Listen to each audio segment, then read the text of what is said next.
வணக்கம். நான் இப்போ typewriting English junior professional letter எப்படி அடிக்கணும் அப்படின்னு சொல்லிட்டு வரேன்.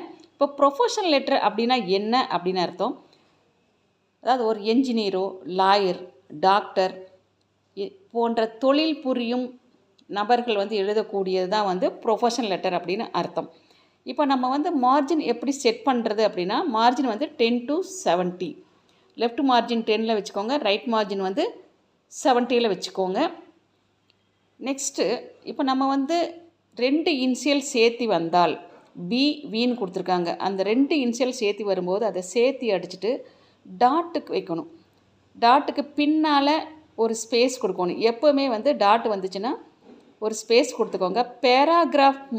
பேராகிராஃபில் சென்டென்ஸ் முடிஞ்சு ஃபுல் ஸ்டாப் வச்சாதான் 2 ஸ்பேஸ் கொடுக்கணும். மற்றபடி எல்லாம் ஒரு ஸ்பேஸ் தான் கொடுக்கணும். இப்போது பிவி சேர்த்தி அடிங்க. நார்த்